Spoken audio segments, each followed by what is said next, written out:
Olá, amigos! Nós vamos entrar agora na nossa aula de número 3 de Direitos Humanos. E nessa aula nós vamos estudar a incorporação dos tratados internacionais de direitos humanos no Brasil e, em especial, o controle jurisdicional da convencionalidade das leis. O nosso conhecido e famoso controle de convencionalidade. Nesse primeiro bloco, nesse primeiro momento, nós vamos entender como se incorporam os tratados internacionais de direitos humanos no ordenamento pátrio. Para tanto, eu vou explicar como se incorporam os tratados comuns no direito brasileiro e depois a especificidade dos tratados internacionais de proteção dos direitos humanos. Os tratados internacionais em geral, e isso também estamos comentando lá nas aulas de Direito Internacional Público, lá no módulo de Direito dos Tratados, que vocês acompanham, tem fases muito próprias e específicas de incorporação. A primeira fase de celebração de um tratado são as fases pré-negociais, as fases, então, em que os Estados vão começar a entabular uma negociação de um acordo internacional, para depois, então, culminar, depois da adoção do texto e da sua autenticação, com a assinatura desse documento internacional. Os tratados internacionais de direitos humanos, da mesma forma, são negociados, são adotados, autenticados e assinados pelos representantes dos Estados. A assinatura, lembrem-se, é uma fase de celebração de tratados que consta, inclusive, da nossa Constituição, no artigo 84, inciso 8. A Constituição diz que compete privativamente ao presidente da República celebrar tratados, convenções e atos internacionais sujeitos ao referendo do Congresso Nacional. Privativamente, na Constituição, significa que a assinatura é delegável, ou seja, o presidente da República pode delegar o poder de celebrar tratados para outra pessoa, para um embaixador, para o ministro das Relações Exteriores, para um chefe de missão diplomática. Os tratados de direitos humanos também, de igual maneira, são assinados, portanto, pelo chefe do Poder Executivo ou por um delegado seu. Esse delegado seu, que recebe, então, os plenos poderes para a celebração do ato, é nominado, é chamado, conhecido na doutrina internacionalista por plenipotenciário. Plenipotenciário é aquele que detém os plenos poderes do chefe do Poder Executivo. Portanto, as negociações e assinatura são uma fase principal de celebração de tratados, fixando para as provas de que a assinatura, artigo 84.8, diz a Constituição que a competência é privativa, diferentemente da competência do Congresso Nacional para referendar os atos internacionais, e que está escrito na Constituição, artigo 49.1, a competência é exclusiva.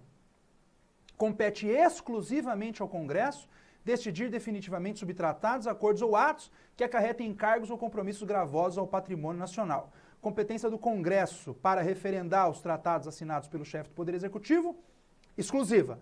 Competência do Presidente da República para assinar tratados comuns ou de direitos humanos, privativa. Privativa significa a competência é delegável. Em 99,9% das vezes, o Presidente da República delega a sua competência, que é privativa, nos termos da Constituição. Portanto, a primeira fase de celebração de atos internacionais é a fase da assinatura do documento convencional. Assinado o tratado, essa é uma pergunta que tem caído em muitas provas de concurso. Assinados os tratados, são eles submetidos no Brasil ao referendo do Congresso Nacional. Essa regra consta do artigo 49, inciso 1º da Constituição, que eu disse que é exclusivo do Congresso Nacional. A Constituição diz que compete exclusivamente ao Parlamento referendar os tratados celebrados pelo Presidente da República. Ou seja, nenhum outro ente na República, a não ser o Congresso Nacional, pode referendar tratados. O que é o referendo? É aquela aprovação a posteriori que o Congresso Nacional faz do ato do Presidente da República. O Congresso, então, confirma a assinatura do tratado em nível interno e, portanto, autoriza a ratificação do instrumento, que é ato próprio do Poder Executivo. Essa regra parlamentar, é uma regra que merece uma certa análise. Abram a Constituição no artigo 49, inciso 1, que vai dizer que compete ao Congresso Nacional decidir definitivamente sobre tratados, acordos ou atos internacionais que acarretem encargos ou compromissos gravosos ao patrimônio nacional. Explico isso com cuidado lá no nosso curso de Direitos Humanos da editora Método. Muito cuidado em entender se encargos ou compromissos gravosos ao patrimônio nacional. Lá no nosso curso de Direitos Humanos, eu vou dizer o seguinte, baseado na melhor doutrina, que quando diz a Constituição que compete ao Congresso referendar tratados, acordos ou atos que acarretem encargos ou compromissos gravosos ao patrimônio nacional, isso não exclui os tratados de direitos humanos. À primeira vista, pode-se pensar que encargos ou compromissos gravosos ao patrimônio nacional diz respeito apenas a tratados de cunho financeiro, econômico. Todos os tratados, de certa maneira, acarretam encargos para a nação. Ainda que não sejam graves encargos econômicos, alguns encargos são acarretados para o país. Acontece que a Constituição pecou ao dizer que apenas, pelo menos na leitura preliminar, tratados que acarretassem encargos ou compromissos gravosos ao patrimônio deveriam ser aprovados pelo Parlamento. Essa regra tem que ser conjugada com aquela do artigo 84, inciso 8, que vai dizer que compete ao presidente da República celebrar tratados, acordos ou atos internacionais sujeitos, todos, está implícito aí, ao referendo do Parlamento Nacional. Cachapuz de Medeiros é que explicava muito bem isso também em sua obra. A Constituição concebeu dois dispositivos e deu-lhes forma, talvez sem perceber que eles estão intimamente conectados. O artigo 84.8 diz: o presidente da República assina os tratados internacionais, ou seu delegado, já sabemos, e deve submeter todos eles ao Congresso Nacional. Parece que quando bate na regra do Congresso, que é o 49.1, a Constituição vai dizer, bom, eu só recebo aqueles que acarretam encargos ou compromissos gravosos ao patrimônio, ou seja, ao erário. A interpretação sistemática e teleológica desses dois dispositivos não leva a crer. Não leva. Pode anotar com certeza aquilo que eu estou dizendo para você. Não leva a crer que apenas os tratados de cunho econômico e financeiro devem ser aprovados pelo Congresso. Você pode me perguntar, um tratado de direitos humanos que garante a vida, que encargo ou compromisso gravoso ao patrimônio nacional tem? Proteger a vida de uma pessoa? Uma garantia processual penal, a garantia do duplo grau de jurisdição, a garantia de ser ouvido por um juiz imparcial e independente? Que encargo gravoso ao patrimônio, ao erário brasileiro isso traz? No fundo, a regra do artigo 49, inciso 1, deve ser compatibilizada com a regra do artigo 84, inciso 8. Entende-se que todos os tratados internacionais, acarretando ou não encargos ou compromissos gravosos ao patrimônio nacional, devem ser aprovados, então, referendados pelo Parlamento Federal. E não só aqueles que trazem e possam trazer encargos gravosos, encargos financeiros. Exatamente lê-se a regra com ênfase do artigo 84.8, que vai dizer que compete ao presidente celebrar tratados, sujeitando-os todos ao referendo do Congresso Nacional. Então, não há dúvida, podem anotar sem medo de errar para a prova de concurso. Tratado de Direitos Humanos, que não acarreta encargo ou compromisso gravoso ao patrimônio, tem que ser aprovado pelo Parlamento, mesmo assim, dizendo a Constituição que o Congresso se manifesta em relação a esses tratados que acarretam encargos, compromissos gravosos ao patrimônio nacional? Sim! Todos os tratados internacionais devem ser submetidos ao Parlamento Federal. Por quê? Não porque diz a própria regra do artigo 49.1, que é a própria regra do Congresso, mas porque diz a regra do artigo 84.8, que vai ter uma ênfase, uma prevalência nesse caso, porque é a regra do Poder Executivo. Então, o Presidente da República celebra o tratado por meio próprio ou por meio do seu plenipotenciário, aqui detentor dos plenos poderes, e submete à vontade do Parlamento Federal. E o Congresso Nacional, então, os referenda. Compete ao Congresso decidir definitivamente sobre tratados, acordos ou atos internacionais celebrados pelo chefe do Poder Executivo, ainda que não acarretem os tais encargos ou compromissos gravosos ao patrimônio nacional. Entenderam? Isso é muito importante. Então, o Tratado de Direitos Humanos, ainda que não tenha qualquer encargo financeiro, na verdade não tem mesmo, os encargos são outros, são encargos de responsabilidade, há encargos não financeiros, devem ser aprovados pelo Parlamento. Muito bem, o Parlamento tem duas opções, já sabedores que somos de que o Parlamento deve se manifestar em relação a quaisquer tratados. O Parlamento tem duas opções, ou ele aprova o tratado, ou ele rejeita o documento internacional.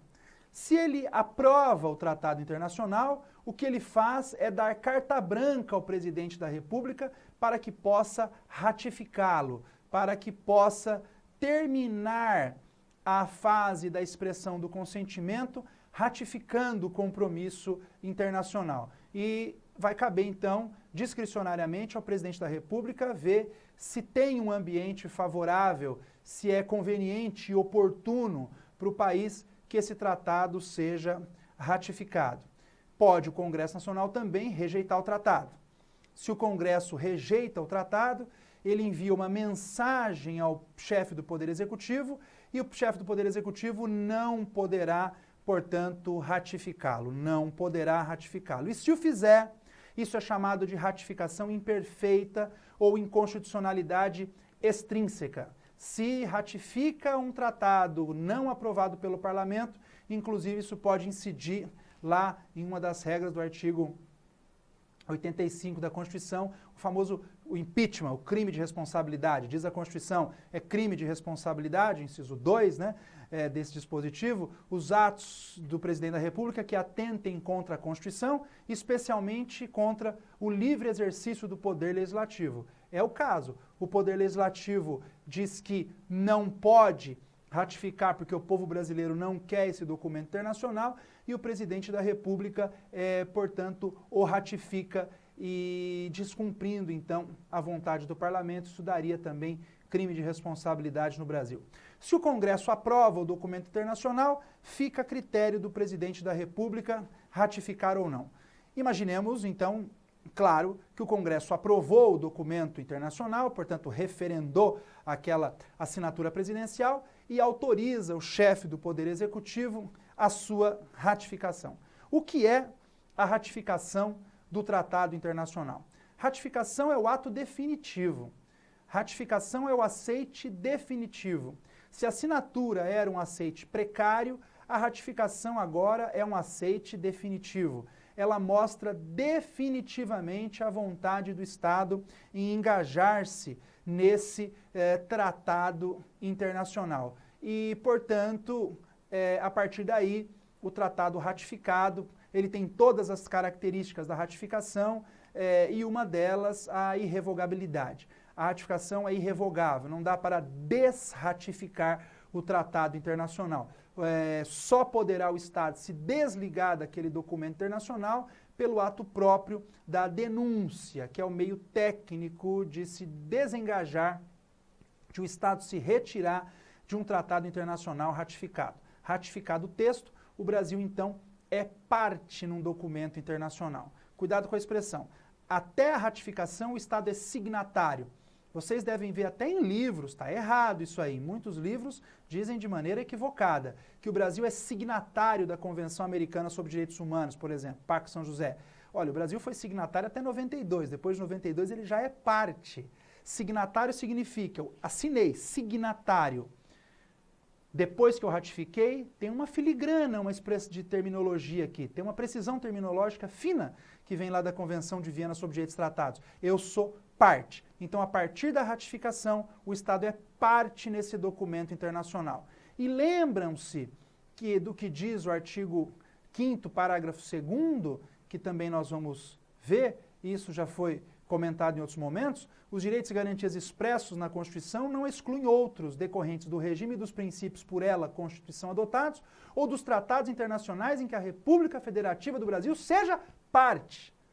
Ou seja, a própria Constituição está dizendo que ratificou um tratado em vigor, é parte, o tratado então tem aplicação imediata no direito brasileiro. Uma outra particularidade dos tratados de direitos humanos também que você tem que saber para a prova, quando estiver acompanhando a leitura lá no nosso livro, no nosso curso de Direitos Humanos da Editora Método. Essa é a ratificação. E depois de ratificado o tratado internacional, o seu texto é promulgado e publicado no Diário Oficial da União. A promulgação executiva e a publicação. Então, as fases que ficam são essas que vocês vão ver agora na tela. As fases de celebração de tratados no Brasil. Negociações e assinatura, a primeira fase e mais pré-negocial dos tratados internacionais, ainda sem manifestação do parlamento, uma vontade do Poder Executivo, que às vezes a nação e os cidadãos brasileiros nem sabem que o presidente da República foi ao exterior e pretendeu negociar determinado tratado, assinatura, esse aceite precário, esse aceite provisório que se coloca em determinado tratado, depois o referendo parlamentar, levado a cabo pelo Parlamento Federal, autorizado pelo Parlamento, referendado a ratificação do Presidente da República e a promulgação e a publicação no Diário Oficial da União. Portanto, a partir daí, o tratado está em vigor no nosso país. Está em vigor no nosso país. Essas são as fases de celebração dos tratados internacionais. E agora, então, nós temos que passar para a especificidade dos tratados de direitos humanos. E agora vamos estudar qual a especificidade desses tratados internacionais de direitos humanos. Como eu disse, então, na teoria geral, os tratados têm uma fase de celebração própria. Todos os tratados têm essa mesma fase de celebração. Mas os tratados de direitos humanos têm algumas particularidades especiais dentro desse iter procedimental. A primeira delas, que chama muito atenção, é o caráter especial dos tratados de direitos humanos. Os tratados de direitos humanos não são tratados comuns e, portanto, as regras de interpretação também não são regras comuns. São regras especiais de interpretação e, dessa maneira, eles devem ser interpretados. Os tratados de direitos humanos devem, obrigatoriamente, ser interpretados com uma visão pro homine.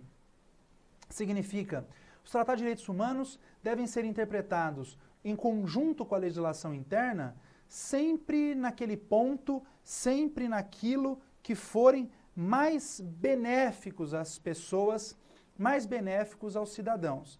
Essa segunda particularidade. E a legislação interna dos Estados tem que ser interpretada conforme os tratados de direitos humanos. Por exemplo, a Convenção dos Direitos das Pessoas com Deficiência. Toda a legislação brasileira, que falava em pessoa portadora de deficiência, está equivocada essa expressão, a própria Constituição usa em vários dispositivos, deve ser interpretada agora de acordo com esse tratado internacional que tem equivalência de emenda constitucional no país. Então é importante saber que a legislação interna deve ser interpretada conforme, tem a interpretação conforme a Constituição e tem a interpretação conforme as convenções de direitos humanos também. Os tratados de direitos humanos, portanto, são paradigma à interpretação da legislação interna ordinária e devem conduzir a interpretação do juiz relativamente ao julgamento de determinada causa e de determinada ação que envolva o tema e que orle, pelo menos, o tema dos direitos humanos, a interpretação conforme os direitos humanos. Outra característica importante dos tratados de direitos humanos são as cláusulas de diálogo. O que é isso? Em todo tratado de direitos humanos, basta ler o Tratado de Direitos Humanos que vocês vão perceber que em um dispositivo ou outro vai ter uma cláusula dizendo que, olha, nada na presente convenção prejudica os direitos a maior resguardados ou no plano interno, ou em outro tratado, ou em outra norma do qual o Estado seja parte. Nada na presente convenção prejudica uma norma mais benéfica que os Estados tenham nas suas legislações domésticas, cláusulas congêneres como essa e assim por diante. O que isso está querendo dizer? Que os tratados de direitos humanos têm determinadas cláusulas que eu nominei cláusulas de diálogo. E essa expressão, hoje, ela existe no direito. O Supremo Tribunal Federal tem até utilizado cláusulas dialógicas, cláusulas de retroalimentação, diálogo entre as fontes, como dizia Eric James já no seu curso da ED e 5. As fontes têm que dialogar entre si, mas elas têm que se permitir ao diálogo.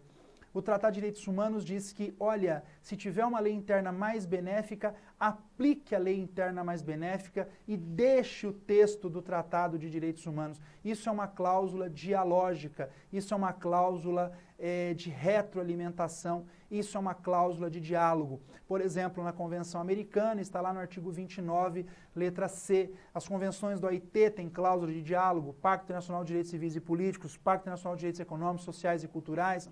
Vários tratados internacionais têm essa cláusula de diálogo, essa cláusula dialógica ou cláusula de retroalimentação.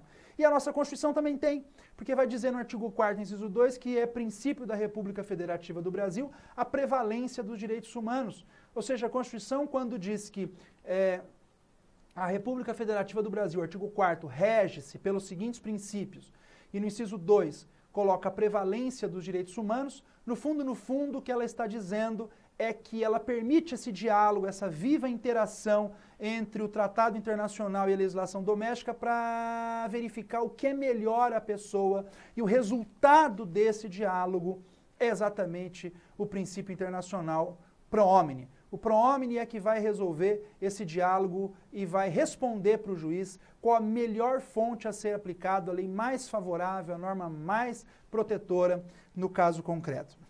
E uma quarta característica dos tratados de direitos humanos é que há tratados globais e tratados regionais, e nós também somos partes nos tratados globais e nos tratados regionais.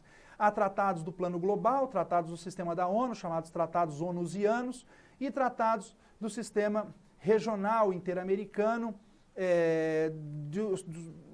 sistema esse do qual nós fazemos parte, mas também tem tratados do sistema regional europeu e tratados do sistema regional africano. Merece destaque no plano das Nações Unidas o Pacto Internacional dos Direitos Civis e Políticos e o Pacto Internacional dos Direitos Econômicos, Sociais e Culturais, e merece destaque, extremo destaque aqui no nosso entorno geográfico, a Convenção Americana sobre Direitos Humanos, o conhecido Pacto de São José da Costa Rica. Então, essas basicamente as características dos tratados internacionais de direitos humanos. Bom, a pergunta agora, nós vamos ver no slide, é como se incorporam os tratados internacionais de direitos humanos no Brasil? Como se incorporam os tratados internacionais de direitos humanos no Brasil?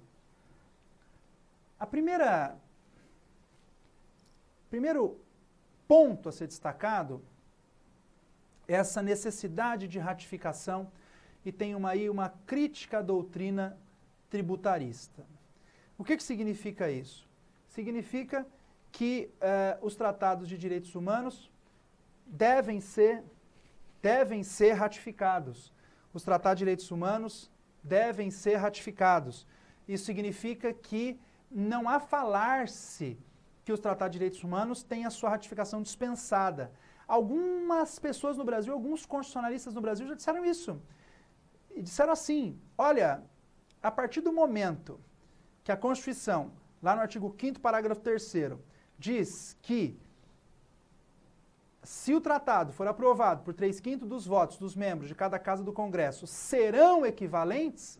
Ora, se foi aprovado, ele é equivalente a uma emenda não tem ratificação do presidente da República, então, portanto, o tratado equivalente à emenda também não tem, entre aspas, a ratificação dele, que seria a sanção dele, que seria a ratificação.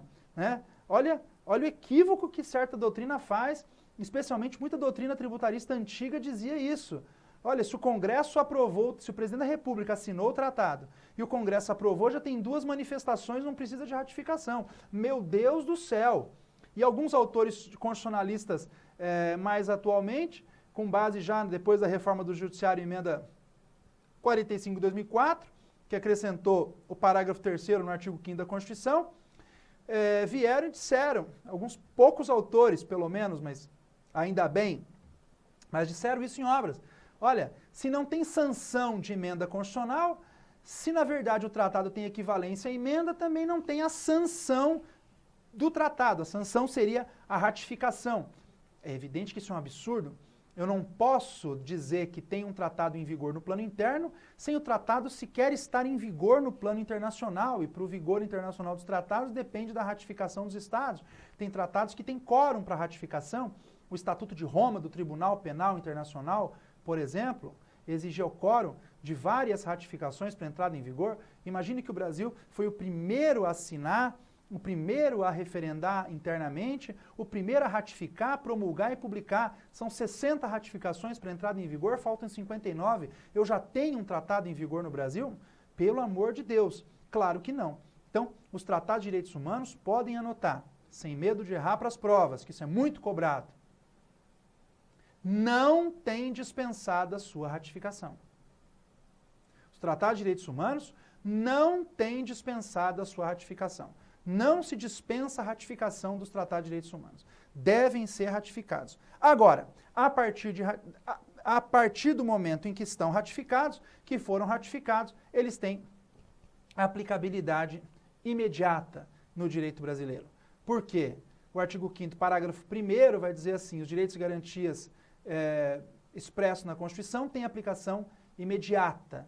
E os tratados também colocam, inserem, introduzem direitos e garantias no texto constitucional pela cláusula lá aberta, pela cláusula de abertura, por essa cláusula de retroalimentação, essa cláusula dialógica também do artigo 5º, parágrafo 2º, que vai dizer que os tratados e convenções ratificados pelo Brasil se incluem no rol dos direitos e garantias fundamentais. O artigo 5º, parágrafo 2º, ele é muito claro a esse respeito. Os direitos e garantias expressos nesta Constituição não excluem, diz a regra, outros direitos e garantias decorrentes do regime e dos princípios por ela adotados ou dos tratados internacionais em que a República Federativa do Brasil seja parte.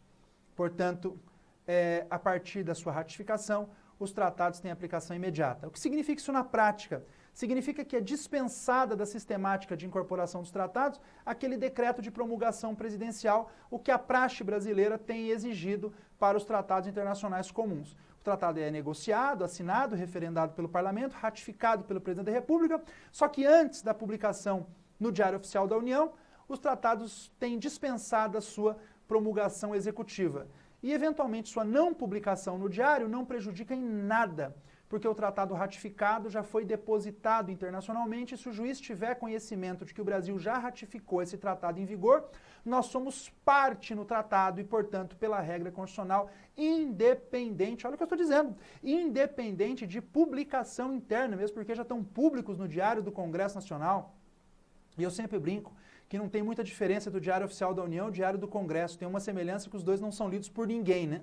Mas é uma praxe publicar o tratado no Diário? Claro que é e deve ser seguida. Mas se eventualmente o senhor ou senhora presidente da República que estiver no Brasil demorar 20, 30 anos para promulgar um tratado internacional, um tratado que o Brasil já ratificou, nós não somos parte nesse instrumento internacional, já somos, e esse documento obrigatoriamente obriga o direito brasileiro, obriga o judiciário brasileiro, independentemente de promulgação e publicação executiva. Portanto, aí a aplicabilidade imediata dos tratados internacionais de direitos humanos, a necessidade da promulgação executiva. E, por fim, um tema que não quer calar, né? Porque nós já conhecemos esse tema de longa data e há muito tempo se discute esse tema e hoje acabou que até ficou um pouco mais fácil, porque basta dizer qual a posição da jurisprudência sobre o tema da hierarquia dos tratados internacionais de direitos humanos no Brasil. Olha, muito se discutiu sobre isso, vocês já estão cansados de saber todas as posições doutrinárias, se você está me vendo agora nesse momento é porque você já está no nível avançado do seu estudo.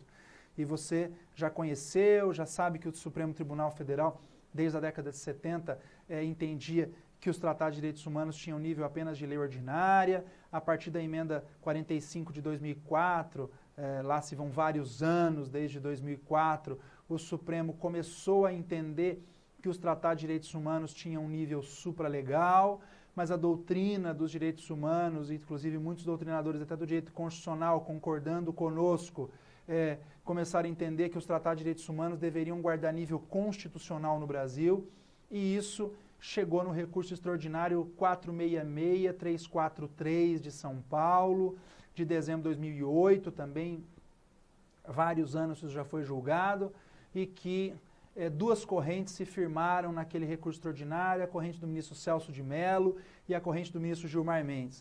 O ministro Celso de Mello, entendendo como nós, citando a nossa doutrina, o que muito nos honrou, entendeu que todos os tratados de direitos humanos, independentemente de aprovação qualificada pelo parlamento, nos termos do artigo 5º, parágrafo 3º, devem guardar nível de norma constitucional no Brasil.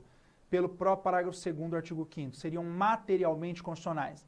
E se aprovados pelo parágrafo 3º, formalmente constitucionais. O ministro Gilmar Mendes, que os 5 ministros acompanharam, por um voto 5-4, entendeu que não. Eu acho que os tratados de direitos humanos, se não aprovados pelo parágrafo 3º do artigo 5º, não têm status constitucional, mas devem estar acima das leis, portanto, em nível supralegal. Então, hoje, nem tem muito mais o que comentar sobre esse tema. A jurisprudência, por enquanto, está firmada, pode ser que mude agora no futuro. A posição do STF é que os tratados de direitos humanos aprovados, evidentemente, pelo parágrafo 3º do artigo 5º, nível constitucional. Parágrafo 3º do artigo 5º. Não aprovados, como a Convenção Americana sobre Direitos Humanos, foi aprovada por maioria simples na década de 90, nível supralegal. Mas com observação de que muitos concursos pedem a posição da doutrina. Eu, a professora Flávia Piovesan, o professor José Afonso da Silva, tantos outros juristas vão entender, que o professor Cansá Trindade, que os tratados de direitos humanos guardam, como concordou o ministro Celso de Mello, nível constitucional. E aí, se aprovado por maioria simples no Congresso, esse nível constitucional que a Constituição atribui, não o decreto legislativo do Parlamento, mas a Constituição, o traz um status constitucional. Se aprovados pelo parágrafo 3º do artigo 5º, o traz uma equivalência de emenda constitucional. Então, para terminar esse primeiro módulo, fixem essa ideia. Na jurisprudência do Supremo, Tratado de Direitos Humanos, nível supralegal em geral. Aprovados com maioria qualificada, evidente, nível constitucional, e os tratados comuns, nível de lei ordinária. Para a doutrina, para a maioria da doutrina brasileira, todos os tratados de direitos humanos devem ter nível, no mínimo, constitucional, materialmente constitucional. E se aprovados pelo Código do parágrafo 3º, são material e formalmente constitucionais. Que vantagem Maria leva? Eles podem ser paradigmas formalmente constitucionais do controle concentrado de convencionalidade, tomando de empréstimo as ações do controle abstrato de constitucionalidade para invalidar uma lei federal ou estadual que, não obstante constitucional, viole um tratado constitucionalizado. É o que eu chamo de controle concentrado de convencionalidade, que os tratados apenas com status não poderiam ser paradigma desse controle, porque o Supremo não aceitaria algo que não é formalmente constitucional como paradigma para as ações do controle abstrato. Eles caberiam apenas no controle de convencionalidade difuso, como eu verei logo em breve com vocês.